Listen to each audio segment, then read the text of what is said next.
What, in your mind, is the most unbelievable or not to be believed facts that you read in the Wickersham article, knowing the team as you do? Yeah, that Tom Brady is kicking rocks about not being named the player of the week.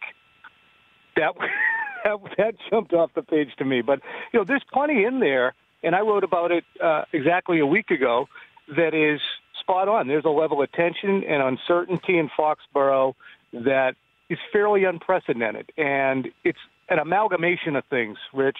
But more than anything else, it's a sense that you have a 41-year-old quarterback as of this August. You have a 65-year-old head coach and a 76-year-old owner. And you have, at this juncture, traded away a very, very, very good backup quarterback who certainly could have given certainty going forward. So all of those things that Seth wrote about are accurate. And there's not a lot of inaccuracies in it. There are points that I would contend, and there's an overall sense of palace intrigue and shivving each other that I don't think exists. The notion that Kraft big-footed Bill Belichick and said, this is what you're going to do, I think is overstated. Also, there were no contract offers formally cobbled together for Jimmy Garoppolo and slid across to his representatives that were dismissed.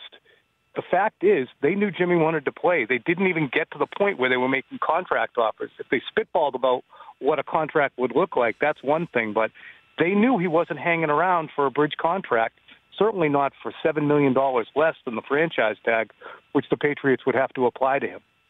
Tom Curran of NBC Sports Boston here on the Rich Eisen Show. What else would you contend with from that article then, Tom?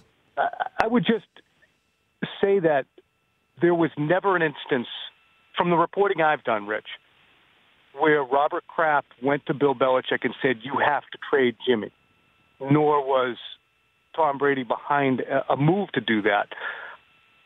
Bill Belichick loved Garoppolo. He even said that in his concluding press conference, that we tried every way we could to figure out a way to make this work.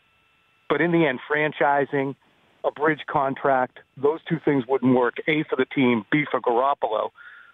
So the booby prize in this is that you have to trade one, and the booby prize is that you end up with what many consider the greatest quarterback of all time. So that to me is, and I think that has to be understood. I don't think Bill Belichick really needed to be persuaded to keep it, but I will say this.